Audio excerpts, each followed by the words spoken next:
الحمد لله رب العالمين، نحمده ونستعينه ونستغفره ونؤمن به ونتوكل عليه، ونعوذ بالله من شرور أنفسنا ومن سيئات أعمالنا. من يهده الله فلا مضل له ومن يضلل فلا هادي له، وأشهد أن لا إله إلا الله وحده لا شريك له، وأشهد أن محمدا عبده ورسوله. أما بعد، فإن أصدق الحديث كتاب الله، وخير الهدي هدي محمد صلى الله عليه وسلم، وشر الأمور محدثاتها، وكل محدثة بدعة، وكل بدعة ضلالة، وكل ضلالة في النار.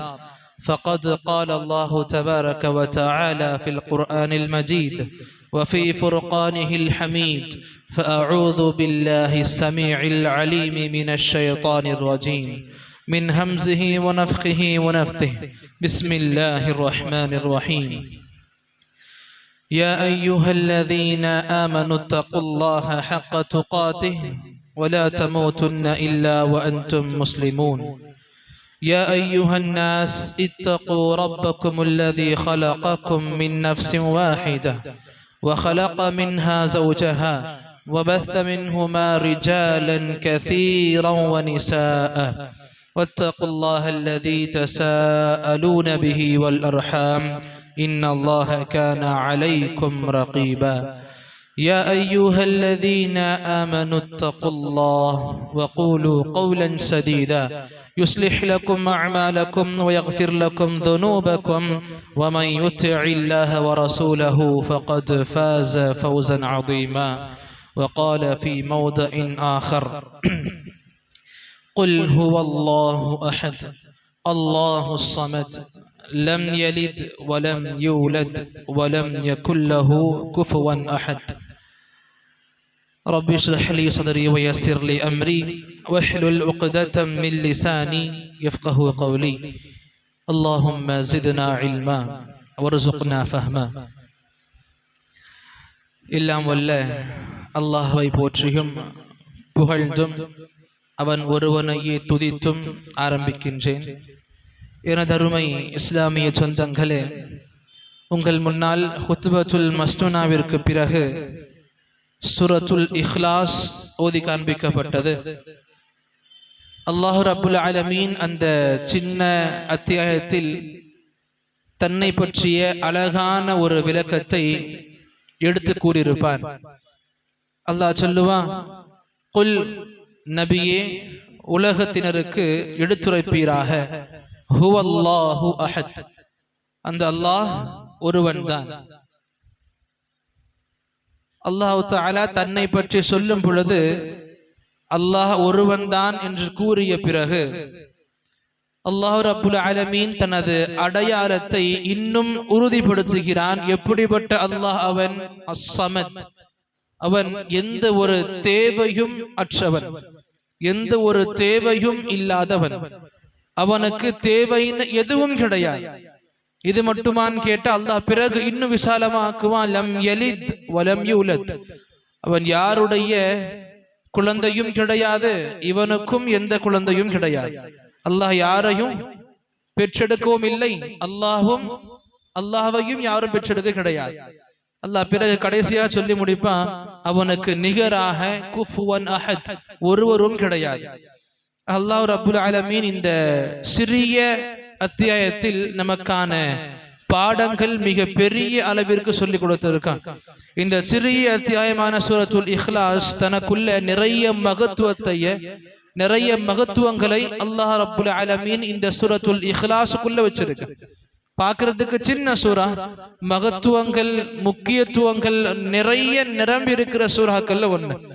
எந்த அளவுக்கு மகத்துவங்கள் இதுக்கு இருக்கு அப்படின்னா, நபி ஸல்லல்லாஹு அலைஹி வஸல்லம் இந்த சூரா சம்பந்தமான நிறைய சிறப்புகள் சொல்லி கொடுத்திருக்காங்க.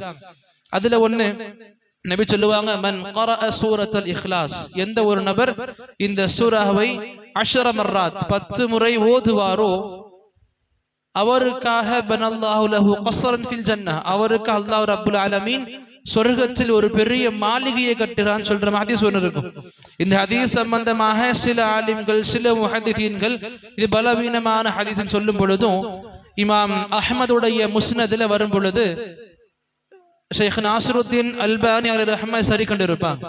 இந்த ஹதீஸ் நம்பகத்தன்மை உள்ள ஹதீஸாக எடுத்துக்கொள்ளக்கூடிய தரத்தில் இருக்குது. அல்ஹம்துலில்லாஹ். ஒரு பக்கம் நபி சொன்னாங்க, இந்த சூராவை எவர் 10 முறை ஓதுவாரோ அவருக்கு அல்லாஹ் தஆலா சொர்க்கத்தை ஒரு பெரிய மாளிகையை கட்டுறான், ஒரு பெரிய கோட்டையை கட்டுறான், பெரிய அரண்மனையை கட்டுறான். சுப்ஹானல்லாஹ். இப்படி சூரத்துல் இக்லாஸ் சம்பந்தமாக நபி நமக்கு சொல்லி கொடுத்த சிறப்பு ஒரு பக்கம் இப்படி இருக்க, மறுபக்கம் இந்த சூராவை நேசிச்ச காரணத்தினால அல்லாஹ் ரப்புல் ஆலமீனுடைய நபி ஸல்லல்லாஹு அலைஹி வஸல்லம் சொர்க்கத்துடைய சுப செய்தியை கொடுத்தாங்க. எல்லாருக்கும் நிறைய தெரிஞ்ச சம்பவங்கள் இதுவும் இருக்கும். அல்லாஹ்வுடைய நபி அடிக்கடி போய் வரக்கூடிய பள்ளிவாசல்ல குபாவுடைய மஸ்ஜித் ஒன்று. வாரத்துல ஒரு முறை கண்டிப்பாக குபா பார்த்துருவாங்க. சனிக்கிழமை குபாவுக்கு போகக்கூடிய பழக்கம் நபிக்கு இருக்கும். அந்த குபாவுடைய பள்ளி சுப்ஹானல்லாஹ் இறை மார்க்கத்தை வெளிநடத்து பண்ணும் பொழுது, இறை மார்க்கத்தை வெளி மக்களுக்கு சொல்லிக் கொடுக்கும் பொழுது, குறிப்பாக நபி ஹிஜ்ரத் பண்ணி மதீனாவுக்கு வரும் பொழுது கட்டப்பட்ட முதல் பள்ளியாக மஸ்ஜித் குபா இருக்கு. அந்த குபாவுடைய பள்ளியில இமாம் ஒரு சஹாபி இருந்தாங்க, குல்சூம் பின் ஹிதும் ரலியல்லாஹு அன்ஹு. அங்க ஒவ்வொரு தொழுகையிலையும் சூரத்துல் இக்லாஸ் ஓதிக்கிட்டு இருப்பாங்க. ஒவ்வொரு தொழுகையில ஒவ்வொரு ரக்காத்துல சூரா ஃபாத்திஹாவுக்கு பிறகு சூரா இக்லாஸ் கண்டிப்பா ஓதுவாங்க. பின்ன நிக்கிற தொழுகையாளிகளுக்கு சிரமம் ஏற்படுது. நபி வரும் பொழுது நபி கிட்ட சொல்றாங்க, நபி இந்த அளவுக்கு இவர் சூரா இக்லாஸ் அதிகமா ஓதிக்கிட்டு இருக்கார். நபி அந்த சஹாபியை பார்த்து கேட்கிறாங்க, எதுக்கு இப்படி ஓதுறீங்க, என்ன காரணம் இதுக்கு? நபி சொன்னாங்க, இன்னி உஹிப்புஹா. சஹாபி சொன்ன நபி கிட்ட, அல்லாஹ்வின் தூதரே, நான் அந்த சூராவை நேசிக்கிறேன், எனக்கு அந்த சூறாவை படிக்கும் பொழுது ஆனந்தம் ஏற்படுது, அந்த சூறாவை நான் அதிகமாக விரும்புறேன். அப்ப நபி சொன்ன வார்த்தைகளை கவனிக்க நபி சொல்லி இருப்பாங்க, ஹுப்புக இய்யாஹா அத்கலகல் ஜன்னah. இந்த அத்தியாயத்தை நீ நேசிக்க கூடிய இந்த நேசம் உங்களை சொர்க்கத்தில் நுழைவிக்கும். சொர்க்கத்துல கொண்டு போய் சேர்க்கிற பொறுப்பு நீங்கள் இந்த சூறாவோடு கொண்டுள்ள நேசமுக்கு இருக்கு. இந்த சூறாவை நேசிப்பதன் காரணத்தினால் நபி சொன்னாங்க, உங்களை சொர்க்கத்துக்கு இது கொண்டு போகும். இப்படி சிறப்புகள்னு சொல்ல நிறைய நம்ம கிட்ட இருக்கு. அதே போல எந்த அளவுக்கு சிறப்புகள் இந்த சூறால அல்லாஹ் நிறைய வச்சிருக்கானோ அதே அளவுக்கு இன்னும் பன்மடங்கு அதிகமாக இதனுடைய முக்கியத்துவங்கள் அல்லாஹ் நிறைய வச்சிருக்கான். சுப்ஹானல்லாஹ். இப்ப பொதுவாக சொல்லுவோம் நாம, சூரத்துல் கௌசருக்கு பிறகு சிறிய சூறாவாக சூரா இக்லாஸ் இருக்கு. சூரத்துல் கௌசருக்கு பிறகு சிறிய சூறாவா சூரா இக்லாஸ் இருக்கு. ஆனா இருந்தாலுமே சின்ன சின்ன பிள்ளைகள் இருந்து பெரிய பெரிய முதியவர்கள் வரைக்கும், இப்போ இஸ்லாமியத்துக்கிட்ட புதியவர்கள் இருந்து குர்ஆனின் பக்கம் திரும்ப நினைக்கிற பெரிய முதியோர் வரைக்கும் எல்லாருமே ஆரம்பத்துல மனப்பாடம் பண்ண நினைக்கிற சூரா சூரா இக்லாஸ். பெற்றோர்களாக இருக்கும் பொழுதும் கூட தான் பிள்ளை பேச ஆரம்பிக்கும் பொழுது, சின்ன வயசுல 1 வயசு முடிஞ்சு 1.5 வயசு முடிஞ்சிருக்கும், பேச ஆரம்பிக்கும் பொழுது சின்ன தாய்மார்கள் தந்தைமார்கள் அந்த பிள்ளைக்கு சொல்லி கொடுக்கிற சூரா சூரா இக்லாஸா இருக்கும். ரொம்ப இலகுவாக மனசுல பதிஞ்சிரும். சூரா கௌசர் பாக்குறதுக்கு ரொம்ப சின்ன சூரா, சூரா கௌசருக்கு பிறகு சின்ன சூறாவா இருக்கிறது சூரா இக்லாஸ். அல்ஹம்துலில்லாஹ். இந்த சூரத்துல் இக்லாஸ் வார்த்தை அடிப்படையில சின்ன சின்ன பிள்ளைகள் இருந்து பெரியவர்கள் வரைக்கும் அல்ஹம்துலில்லாஹ் மறக்கடிக்கப்படாத சூறாவாக இருக்கு. ஒரு சில சூறாக்கள் மனப்பாடம் பண்ணி இருப்போம், ஒரு சில நாள்களுக்கு பிறகு கொஞ்சம் ஓதாம இருக்கிறோம், ஒரு சில மாதங்களுக்கு பிறகு அது மறக்கடிக்கப்படும். நம்ம கிட்ட அந்த நினைப்புல இருக்காது. ஆனா சூரா இக்லாஸ் எப்படிப்பட்ட சூறாக்கள்ல ஒண்ணு அப்படின்னா சுப்ஹானல்லாஹ், நம்முடைய வஃபாத் வரைக்கும் அது அல்ஹம்துலில்லாஹ் இன்ஷா அல்லாஹ் மறக்கடிக்கப்படாது. ஏன்னா அந்த அளவுக்கு கேட்டுக்கிட்டு இருப்போம், அந்த அளவுக்கு நாம் மனப்பாடம் பண்ணி வச்சிருப்போம், அந்த அளவுக்கு நாம் அதை அடிக்கடி ஓதக்கூடிய மக்களாக இருந்திருப்போம். எந்த அளவுக்கு இந்த சூறாவை அல்லாஹ் சின்னதாக வச்சிருக்கானோ அதே சூறாவில் அல்லாஹ் பேசக்கூடிய தலைப்பு மிக பெருசா இருக்கும். நம்முடைய வாழ்க்கையின் லட்சியத்தை தான் குறிப்பிடுவான். எந்த அடிப்படையில ஒரு முஸ்லிம் வாழ்க்கை வாழணும், எந்த அடிப்படையில நானும் நீங்களும் இந்த உலக வாழ்க்கை அமைச்சுக்கணும், எந்த அடிப்படையில வாழ்க்கை அமைச்சுக்கிட்டு நாளை மறுமையில் அல்லாஹ் கிட்ட மிக சிறந்த வாழ்க்கையை பெற முடியும். அல்லாஹ் இந்த அத்தியாயத்தை அழகா சொல்லி கொடுத்திருப்பான். இந்த தௌஹீதிய சிந்தனை ஒரு முஸ்லிமுக்கு மிக மிக அவசியமான ஒண்ணு. இந்த ஏகத்துவ கொள்கை இல்லாம, இந்த அகீதா தௌஹீத் இல்லாம ஒரு முஸ்லிமாக என்னாலையும் சரி உங்களாலையும் சரி யாருனாலையும் இந்த சிந்தனை இல்லாம வெற்றி பெற முடியாது. இந்த உலகத்துல தற்காலிக வெற்றி கிடைச்சால் அல்ஹம்துலில்லாஹ் பிரச்சனை கிடையாது. அந்த நாளை மறுமையில நிரந்தர வாழ்க்கை அல்லாஹ் ரப்புல் ஆலமீன் இந்த சூறாவின் அடிப்படையில வாழ்க்கையை வாழாத நபர்களுக்கு மிகப்பெரிய நாசங்களை கொடுப்பான். அல்லாஹ் பாதுகாக்கணும். ஆக இந்த சிறிய சூறாவில் அல்லாஹ் ரப்புல் ஆலமீன் மிக பெரிய விஷயங்கள் வச்சிருக்கான். அல்லாஹ் தன்னோட ஏகத்துவ சிந்தனைகளை இந்த சூறாவின் மூலமாக மக்களுக்கு வெளிப்படுத்தி காமிக்கிறான். எவ்வளவு அழகா வச்சிருக்கான் பாருங்க. சுப்ஹானல்லாஹ். இருக்கிறதுலே மிக முக்கியமான தலைப்பு, என்னுடைய வாழ்க்கைக்கு ரொம்ப தேவையான தலைப்பு. இந்த தலைப்பின் கீழ் வாழாம என்னுடைய வெற்றிக்கு வாய்ப்பே கிடையாது. இவ்வளவு மிக வாழ்க்கையில மிக மிக முக்கியமான தலைப்பை அல்லாஹ் இலகுவான வார்த்தைகளை கொண்டு எடுத்து காமிச்சிருக்கான். எந்த அளவுக்கு மிக முக்கியமான தலைப்புகளை கொண்டு இருக்குதோ அதே அளவுக்கு இந்த வார்த்தைகள் சின்ன பிள்ளைகள்ல இருந்து அல்லாஹ் ரப்புல் ஆலமீன் மனசுல பதிய வச்சு வந்துகிட்டு இருக்கான். இந்த சூரா இக்லாஸ் பொறுத்த வரைக்கும் சுப்ஹானல்லாஹ், எந்த அளவுக்கு நாம அதிகமாக படிச்சுக்கிட்டு இருப்போமோ, எந்த அளவுக்கு நாம அதிகமாக உள்வாங்கி இருப்போமோ, இதனுடைய அர்த்தங்கள் ரீதியாக நமக்கு பெரிய பெரிய விஷயங்களை புரிய வைக்கும். எக்ஸாம்பிளுக்கு சூரத்துல் இக்லாஸுடைய நுசூல், இறக்கப்பட்ட சம்பவத்தை கேட்கும் பொழுது அங்கேயும் அழகான விஷயங்கள் நமக்கு புரிய வரும்.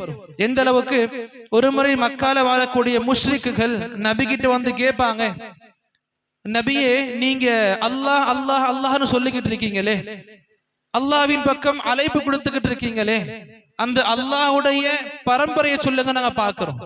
அந்த அல்லாஹ்வுடைய பரம்பரை என்ன? அந்த அல்லாஹ் எந்த கோத்திரம் சம்பந்தமானவன்? அவனுடைய பரம்பரையில் எந்த அளவுக்கு சிறப்பு இருக்கு? ஏன்னா பொதுவாக அரபியர்களுக்கு மத்தியில பரம்பரை சம்பந்தமான சிறப்புகள் ரொம்ப அதிகம். அந்த கோத்திரங்கள் ரீதியாக சிறப்புகள் உள்ள கோத்திரமாக குறைஷ் இருக்கும். அந்த கோத்திரம் சம்பந்தமாக சிறப்புகள் வாரியாக அவங்க தனக்குள்ள ஏற்றுத்தாழ்வுகள் பார்த்துக்கிட்டு இருப்பாங்க. அங்க நபி தாவா பண்ணும் பொழுது முஷ்ரிக்குகள் கேட்டாங்க, அல்லாஹ்வுடைய பரம்பரையை சொல்லுங்க கேட்கிறோம். ஒரு கேலி பண்ற வகையில கேட்டாங்க. அல்லாஹ் ரப்புல் ஆலமீன் அவங்களுக்கு பதில் கொடுக்கும் வண்ணம் இந்த அத்தியாயத்தை இறக்கியிருப்பார். அல்லாஹ் ரப்புல் ஆலமீனுடைய அடையாளம் பரம்பரையை கொண்டு கிடையாது. அல்லாஹ்வுடைய அடையாளம் கோத்திரங்களை கொண்டு கிடையாது. அல்லாஹ்வுடைய அடையாளம் சுப்ஹானல்லாஹ் அவருடைய நசபுகளை கொண்டு கிடையாது. மாறாக அல்லாஹ் இங்க வெளிப்படுத்தி காமிச்சிருப்பான். அல்லாஹ்வுக்கான அடையாளமே ஒருமைத்தனம் தான். அல்லாஹ்வுடைய அடையாளமே வஹ்தானியத் தான். அல்லாஹ் ரப்புல் ஆலமீன் அழகு ஆரம்பத்தை சொல்லி இருப்பான், குல் ஹுவல்லாஹு அஹத், அல்லாஹ் ஒருவன் தான். அவனுக்கு எந்த ஒரு பரம்பரையும் கிடையாது, அவனுக்கு எந்த ஒரு குடும்பமும் கிடையாது. இந்த அளவுக்கு நபி ஸல்லல்லாஹு அலைஹி வஸல்லம் உடைய வாழ்க்கையில இந்த சூரா இறங்கப்பட்ட சம்பவம் இருக்கு ஒரு பக்கம். எங்க நம்ம இந்த அர்த்தம் ரீதியாக இவ்வளவு பெரிய விஷயங்கள் பார்க்கப்படுதோ அதே போல குர்ஆன்ல ஓதும் பொழுது சுப்ஹானல்லாஹ் எந்த வரிசையில ஓதுறோமோ அந்த வரிசை சம்பந்தமாக சூரா இக்லாஸுக்கு மிகப்பெரிய சம்பந்தம் இருக்கு, தொடர்பு இருக்கு. இப்ப சூரா இக்லாஸுக்கு முன்ன இருக்கிற சூரா அப்படியே சூரத்துல் லஹப்னு சொல்லுவோம். சூரத்துல் லஹப்ல அல்லாஹ் ரப்புல் ஆலமீன் சொல்லி கொடுப்பார், தப்பத் யதா அபி லஹபி வ தப் மா அக்னா அன்ஹு மாலுஹு வ மா கஸப் சயஸ்லா நாரா. அல்லாஹ் இத முழுமையாக முடிப்பார் சூராவை. இந்த சூரா முழுக்க அபூ லஹப திட்டக்கூடிய சூராவா இருக்கும். அபூ லஹபின் மீது அல்லாஹ்வுடைய சாபம் இறங்கிய சூறாவாக இருக்கும். சுப்ஹானல்லாஹ். அபூ லஹப் யாரு? நபியுடைய நெருங்கிய உறவுல ஒருத்தவங்க, நபியுடைய தந்தையின் சகோதரர் அவரு. இப்ப நபியுடைய சச்சாவாக வாழ்ந்தவங்க. பொதுவாக மறுபடியும் ரிப்பீட் பண்ண விரும்புவேன், அரேபியர்களுக்கு மத்தியில அந்த குடும்பங்களுக்கான சிறப்புகள் ரொம்ப அதிகம். ஒரு குடும்பத்துல உள்ள ஒரு நபரை பகைச்சுக்கிட்டா அது போராக வரைக்கும் வெடிக்கும் அந்த வெளியில. பிறகு இந்த அளவுக்கு குடும்ப மக்கள் மீது மிகப்பெரிய பாசம் கொண்டிருந்தவங்க, பாசம் என்ன வெறின்னு சொல்லலாம். என்னுடைய குடும்ப மக்கள், என்னுடைய குடும்பத்தை சார்ந்த ஒருவன் தப்பே பண்ணாலும் சரி நான் தோள் கொடுப்பேன் அவனுக்கு. இந்த அளவுக்கு குடும்ப வெறி கொண்ட நபர்களாக இருந்தாங்க. அப்படிப்பட்ட மக்களுக்கு அல்லாஹ் புரிய வைக்கிறான், தப்பத் யதா அபி லஹபி வ தப். நபியுடைய நெருங்கிய உறவான நபியின் தந்தையின் சகோதரரான அபூ லஹபை அல்லாஹ் தஆலா சபிக்கிறான். சூரத்துல் லஹப சுப்ஹானல்லாஹ் அர்த்தங்களோடு புரிஞ்சு படிக்கக்கூடிய மக்களுக்கு தெரிய வரும், எந்த ஒரு உறவு முறையின் காரணத்தினால் யாரும் வெற்றி பெற முடியாது. உறவு முறை காரணத்தினால யாரும் அல்லாஹ் கிட்ட வெற்றி பெற முடியாது. நபி இருக்காங்க, நபியுடைய உறவு, நபியுடைய தந்தையின் சகோதரர் அபூ லஹப், அவனுக்கே கிடைக்கல, எந்த உறவின் அடிப்படையில் கிடைக்கும் அல்லாஹ் கிட்ட வெற்றி? அல்லாஹ் கிட்ட உறவின் அடிப்படையில் வெற்றி கிடையாது. சுப்ஹானல்லாஹ். இந்த சூராவுடைய தஃப்சீர்ல முஃபஸ்ஸிர்கள் கொடுப்பாங்க, சுப்ஹானல்லாஹ், அபூ லஹபுடைய இந்த உறவு மக்கள் சொல்லலாம் அபூ லஹப் காஃபிர், அதனால வெற்றி கிடைக்கல. இதோட தஃப்சீர்ல இந்த ஹதீஸ்களை முன்னெடுத்து கொடுப்பாங்க நமக்கு. இதே நபி தான் தன்னுடைய மகள் ஃபாத்திமா கிட்ட சொல்லியிருப்பாங்க, ஃபாத்திமாவே, இந்த உலகத்துல என்கிட்ட உனக்கு என்ன வேணுமோ கேள் கொடுக்கிறேன். என்னுடைய கட்டுப்பாட்டுக்குள்ள இருக்கிற, என்னுடைய மில்கியத்துல இருக்கிற எதை வேணும்னாலும் கேள், நான் கொடுக்கிறேன். நாளை மறுமையில நான் உனக்கு எதுவுமே பண்ண முடியாது. நாளை மறுமையில நான் உனக்கு எந்த உதவியும் பண்ண முடியாது. ஃபாத்திமா யாரு? காஃபிரா. நஊது பில்லாஹ். சுப்ஹானல்லாஹ். அல்லாஹ்வுடைய சுவனத்தின் பெண்களில் மிக முக்கியமான பெண்மணியில் ஒருத்தவங்க ஃபாத்திமா ரலியல்லாஹு அன்ஹா. சுப்ஹானல்லாஹ். அப்ப இந்த ஃபாத்திமாவுடைய உறவை குறித்து நபி சொன்னாங்க, உறவின் அடிப்படையில் அல்லாஹ் கிட்ட வெற்றியே கிடையாது. உறவின் அடிப்படையில யாருக்கும் வெற்றி கிடையாது. நபி ஹதீஸ்ல தெளிவா சொல்லுவாங்க, மன் பத்தா பிஹி அமலுஹு லம் யுஸ்ரி பிஹி நஸபுஹு. யாருடைய அமல் செய்யக்கூடிய குணம் சோம்பேறித்தனமா இருக்குதோ, அதாவது யார் அமல் செய்யறதுல சோம்பேறியாகவே இருப்பாங்களோ, பின்தங்கி இருப்பாங்களோ, நாளை மறுமையில் அவங்களுடைய குடும்பங்கள் அவங்களுக்கு எந்த ஒரு வெற்றியும் கொடுக்காது. அமல் செய்யறது சோம்பேறித்தனம் காட்டுறீங்களா, நாளைக்கு அல்லாஹ் கிட்ட மறுமையில உங்களுக்கு வெற்றி கிடையாது. நான் இவரை சார்ந்தவன், என் குடும்பத்தை ஒரு ஆலிம் இருக்காரு, என் குடும்பத்தை ஒரு ஹாபிஸ் இருக்காரு, அவர் என்ன கூட்டிட்டு போயிருவாரு, லா, கண்டிப்பாக கிடையாது. நம்முடைய அமல் நமக்கானது. நபி சொன்னாங்க, இந்த சூரா லஹப மறுபடியும் சொல்லுவேன், சூரா லஹப யாரு உணர்ந்து படிப்பீங்களோ நமக்கு புரிய வரும், அல்லாஹ் கிட்ட இந்த உறவு எப்பவுமே வெற்றியை கொடுக்காது. வேற எந்த உறவு வெற்றியை கொடுக்கும்? அடுத்து அல்லாஹ் உடனே எடுத்து காமிக்கிறான், எந்த உறவு அல்லாஹ் கிட்ட வெற்றியை கொடுக்கும் அப்படின்னா, எந்த தொடர்பு ஹுவல்லாஹு அஹத் என்ற அடிப்படை ஏற்பட்டுச்சோ, எந்த அமல்கள் ஹுவல்லாஹு அஹத் என்ற அடிப்படை செய்யப்படுதோ, எந்த தொடர்பு ஹுவல்லாஹு அஹத் என்ற அடிப்படையில் மேற்கொள்ளப்படுதோ, எந்த அமல்கள் செய்யக்கூடிய வழிகளை நாம ஹுவல்லாஹு அஹத் என்ற அடிப்படையில் ஆக்கிக் கொள்வோமோ அல்லாஹ் சொல்லி கொடுப்பா, அந்த உறவு தான் உங்களுக்கு வெற்றியை கொடுக்கும். என்னுடைய அமல் எது வேணா இருக்கட்டும், அல்லாஹ்வுடைய வஹதானியத்துக்கு மாறாக, அல்லாஹ்வுடைய ஒருமைத்தனத்துக்கு மாறாக இருக்கு அப்படின்னா என்னுடைய அமல் அல்லாஹ் அங்கீகரிக்க மாட்டான். இதே போல எல்லாருக்குமே அடங்கும்.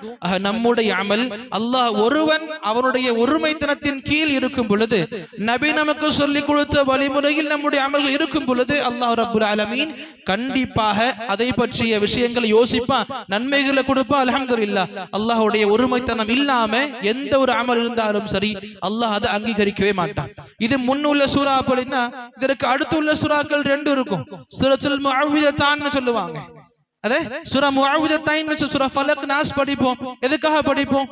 நபி சொல்லி கொடுப்பா, உங்களுக்கு ஏதாச்சும் பிரச்சனை இருக்கா, உங்களுக்கு ஏதாவது சூனியம் சம்பந்தமான பயம் இருக்கா, ஷைத்தான்கள் ஜின்கள் சம்பந்தமான பயம் இருக்கா, இல்ல மக்கள் படக்கூடிய இந்த பொறாமை சம்பந்தமான பயம் இருக்கா, எப்படிப்பட்ட பயமா இருந்தாலும் சரி, இந்த 2 சூறாக்களை ஓதி அல்லாஹ் கிட்ட துஆ கேளுங்க.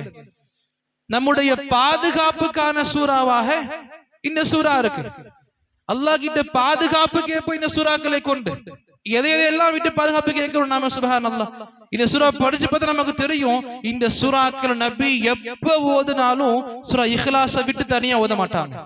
சூரத்துல் இஹ்லாஸ் முதல்ல ஓதுவாங்க, நபி இரவுல ஓதுவாங்க, தூங்குறதுக்கு முன்ன ஓதுவாங்க. சூரா இஹ்லாஸ், சூரா ஃபலக், சூரா நாஸ் ஓதி கையில ஊதி உடம்பு தடவிப்பாங்க. காலை மாலை திக்ருகள் நபி சொல்லி கொடுத்தாங்க. சூரா இஹ்லாஸ், சூரா ஃபலக், சூரா நாஸ் ஓதுங்க. என்ன புரிய வைக்குது நமக்கு இது? இந்த முஅவ்விதத்தானோட இந்த சூரா ஃபலக் நாஸோடு சூரா இஹ்லாஸ் சேர்ந்து இருப்பது நமக்கு என்ன புரிய வைக்குது? அழகாக புரிஞ்சுக்கலாம். அல்லாஹ் ரப்புல் ஆலமீன் கிட்ட பாதுகாப்பு கேட்கிற எல்லோருக்குமே பாதுகாப்பு கிடைச்சிராது. அல்லாஹ் கிட்ட பாதுகாப்பு தேட விரும்புற எல்லாருக்குமே பாதுகாப்பு கிடைக்காது. எந்த அப்துல்லா, எந்த ஆமினா அல்லாஹ் கிட்ட பாதுகாப்பு கேட்டா கொடுத்துருவானா? கண்டிப்பா கொடுக்க மாட்டான். எந்த அப்துல்லா, எந்த ஆமினாவுடைய நெஞ்சில குல் ஹுவல்லாஹு அஹத் என்ற கொள்கை இருக்குதோ, எந்த மனிதனுடைய உள்ளத்தில் தௌஹீதிய சிந்தனை இருக்குதோ, அல்லாஹ் ரப்புல் ஆலமீன் இந்த இஹ்லாசியத்தோடு சூரா இஹ்லாஸ் உணர்த்துற விஷயங்களை மனசுல பதிய வைத்த பிறகு அந்த சிந்தனையோடு அல்லாஹ் கிட்ட கை உயர்த்தும் பொழுது அல்லாஹ் கண்டிப்பாக பாதுகாப்பு கொடுப்பான். இந்த விஷயங்கள் நமக்கு சூராவுடைய அர்த்தங்கள் ரீதியாக அல்ல சூறாக்கள் ரீதியா பார்க்கும் பொழுது அழகா புரிய வரும். அதே போல இந்த சூரா இஹ்லாஸுடைய தொடர்பு இன்னொரு சூறாவோடு நபி அழகா சொல்லி கொடுத்திருப்பாங்க. சூரத்துல் காஃபிரூன் இருக்கும். சூரா காஃபிரூன், குல் யா அய்யுஹல் காஃபிரூன் சூரா ஆரம்பிக்குது இல்ல, அந்த சூறாவோடு நபி சூரா இஹ்லாஸ் சேர்த்து வச்சு நிறைய சொல்லியிருப்பாங்க, நிறைய படிச்சிருப்பாங்க. எக்ஸாம்பிளுக்கு நபியுடைய ஃபஜ்ருடைய தொழுகை இருக்கும். ஃபஜ்ர் தொழுகைக்கு முன்ன 2 ரக்காத் சுன்னத் தொழுவோமா, அந்த ஃபஜ்ருடைய முன் சுன்னத்துல சுன்னா இது முதல் ரக்காத்ல காஃபிரூன், செகண்ட் ரக்காத் இஹ்லாஸ் ஓதுறது. ஃபஜ்ருடைய முன் சுன்னத்திலே முதல் ரக்காத்ல காஃபிரூன், செகண்ட் ரக்காத் இஹ்லாஸ் நபி சொல்லி கொடுத்த சுன்னா. சுப்ஹானல்லாஹ். இதே போல மக்கள் தவாஃப் செய்வாங்கல்ல, காபத்துல்லாவை தவாஃப் செஞ்ச பிறகு 2 ரக்காத் சொல்லுவாங்க. அந்த ஸலாத்து தவாஃப்ல சுப்ஹானல்லாஹ் தவாஃபுடைய தொழுகையில கூட முதல் ரக்காத்ல காஃபிரூன், செகண்ட்ல இக்லாஸ் ஓதுவாங்க. வித்ர் தொழுகை எடுத்துக்கலாம். வித்ர் தொழுகையில செகண்ட் ரக்காத்ல காஃபிரூன், தேர்ட் ரக்காத்ல இக்லாஸ் ஓதுவாங்க. இது சூரா காஃபிரூனோட சுப்ஹானல்லாஹ் நபி நமக்கு ஒப்பிட்டு சொல்லியிருப்பாங்க. என்ன அர்த்தங்களை குறிக்குது? எந்த அளவுக்கு சூரா இக்லாஸ் நமக்கு அல்லாஹ்வுடைய தௌஹீதை எடுத்து கொடுக்குதோ, சூரா காஃபிரூன் அதுக்கு நேர்மாறாக எல்லா விதமான ஷிர்க்கை விட்டு நம்மளை அப்புறப்படுத்துது. இங்க தௌஹீத் சம்பந்தமான ஒப்புதல் இருக்கு, இங்க ஷிர்க் சம்பந்தமான மறுப்பு இருக்கு. அப்ப அல்லாஹ் ரப்புல் ஆலமீன் இப்படி வார்த்தைகள் ரீதியாகவும் சரி, சூராக்கள் ரீதியாக சரி, சூரா இக்லாஸுக்கு மிகப்பெரிய சிறப்புகளை, முக்கியத்துவத்தை, மகத்துவங்களை அல்லாஹ் நிறைய கொடுத்திருப்பான். இன்னும் பொதுவாக நபி சொல்லுவாங்க, சூரா இக்லாஸ் குர்ஆனுடைய 3 பகுதின்னு சொல்லுவாங்க. சூரா இக்லாஸ் குர்ஆனுடைய 3 பகுதி, சுலுசுல் குர்ஆன்னு சொல்லுவாங்க. இதுக்கு என்ன அர்த்தம்?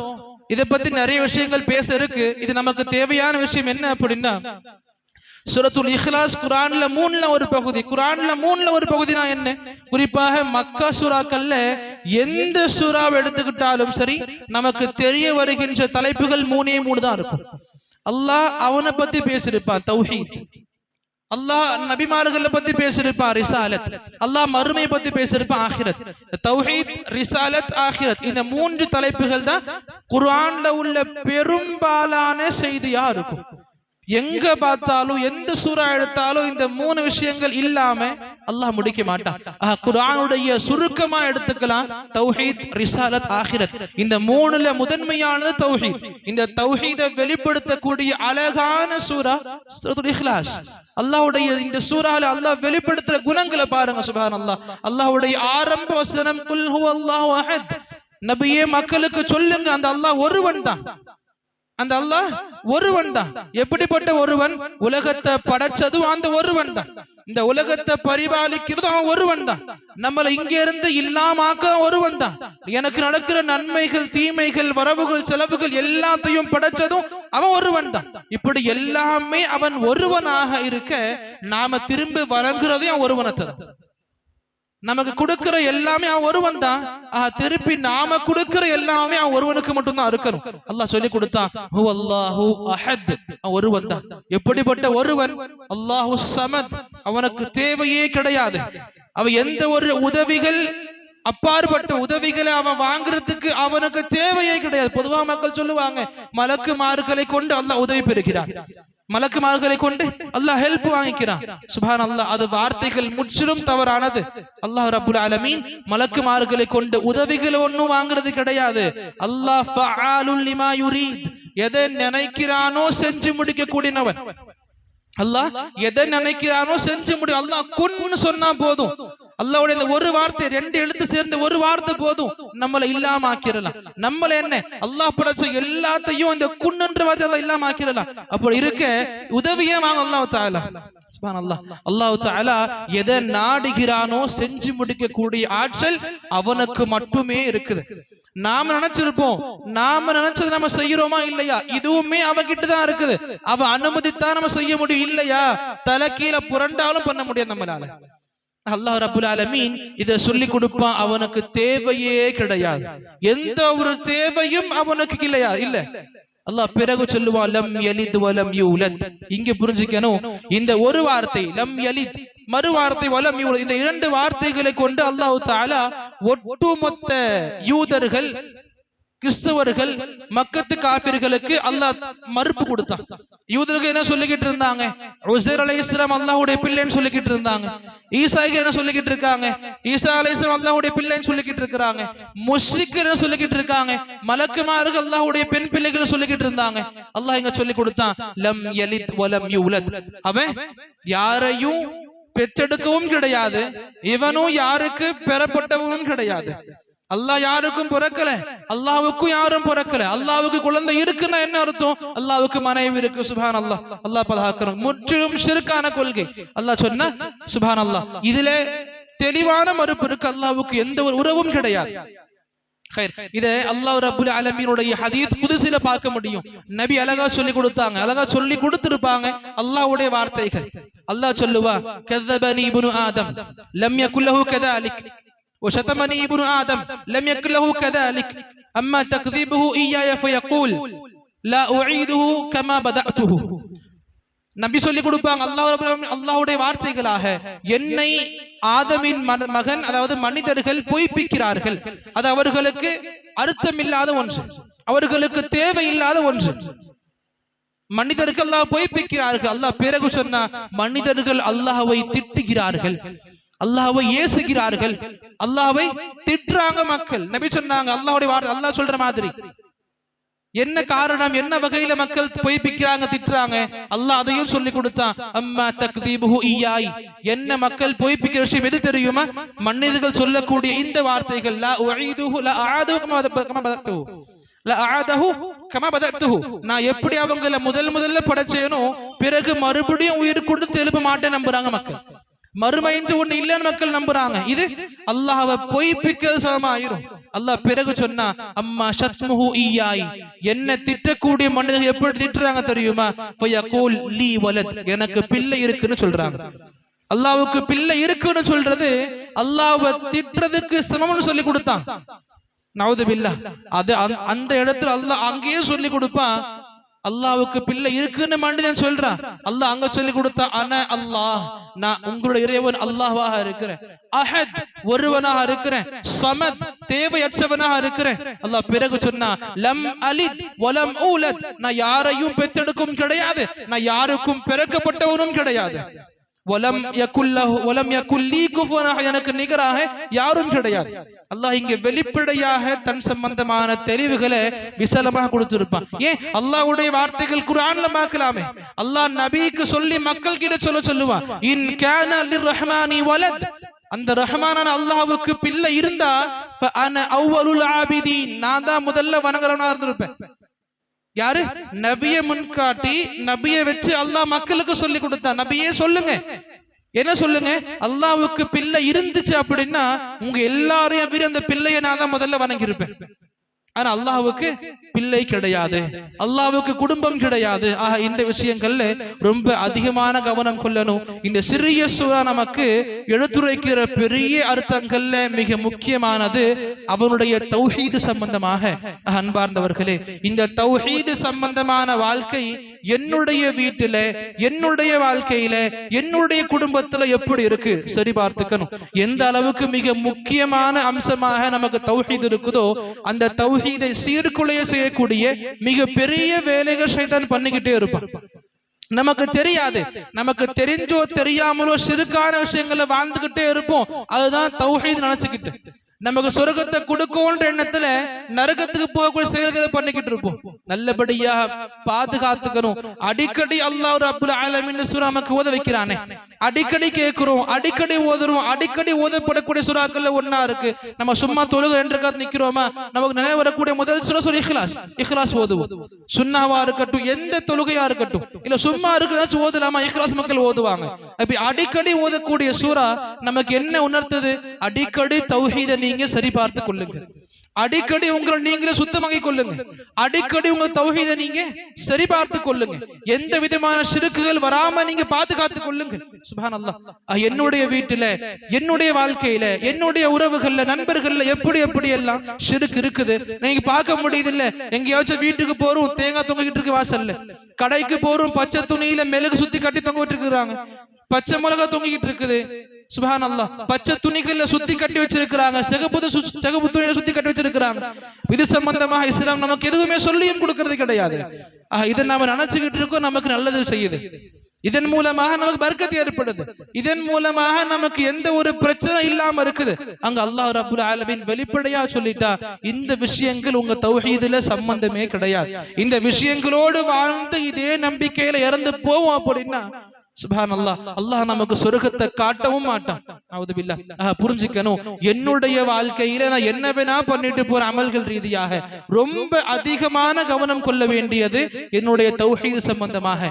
நபி சொல்லி கொடுத்தாங்க, யாருடைய கடைசி வார்த்தையில, யாருடைய வாழ்க்கை இந்த லா இலாஹ இல்லல்லாஹ் மீது இருக்குமோ அவங்க அல்லாஹ் தஆலா கண்டிப்பா சொர்க்கத்தை அனுப்புவான். அல்லாஹ் நாடுனா மன்னிச்சு முதல்ல சொர்க்கத்துக்கு அனுப்பிடுவான். இல்லையா அல்லாஹ் ஒரு சில முஸ்லிம்களுக்கு நரகத்தை கொடுத்திருந்தாலும் பரவாயில்ல, நபி சொன்னாங்க யுக்ரிஜு மினன் நார், அந்த நரகத்தை விட்டு அல்லாஹ் வெளியேற்றுவான் ஒரு காலம். எப்படிப்பட்ட மக்கள்?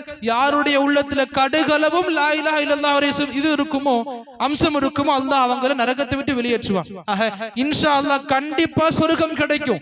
எப்ப? இந்த லா இலாஹ இல்லல்லாஹ் உடைய அம்சத்தோடு வாழும் பொழுது. அல்லாஹ் ரப்பல் ஆலமீன் எனக்கும் உங்களுக்கும் அழகான வாழ்க்கை கொடுத்திருக்கான், அழகான குடும்பத்தை கொடுத்திருக்கான், அழகான மக்களை கொடுத்திருக்கான், அழகான வாழ்விடத்தை கொடுத்திருக்கான், அழகான சூழலை கொடுத்திருக்கான். இந்த விஷயத்தை, இந்த சிறப்புகளை, நிஅமத்துகளை நிஅமத்தாக பார்க்கணும். முதல்ல அல்லாஹ்வுக்கு நன்றி செலுத்தணும். பிறகு இந்த அல்லாஹ் நம்ம கொடுத்த நிஅமத்தை சரிவர பாதுகாக்கணும். எப்படி பாதுகாத்துப்போம்? நான் பாதுகாத்துக் கொள்ற முறையில மிக முக்கியமானது தௌஹீதிய சிந்தனை விட்டு மக்களை வெளியே அனுப்பக்கூடாது. இன்னைக்கு ஏதேதோ மக்கள் சொல்லிக்கிட்டு இருக்கிறாங்க, இது எல்லாம் இஸ்லாம் இஸ்லாம் இஸ்லாம் இஸ்லாம். வார்த்தைகள் ரீதியாக நான் சொல்லியோ, நீங்க சொல்லியோ, அந்த அஸத் சொல்லியோ, இந்த ஆலிம் சொல்லியோ ஆக போறது கிடையாது.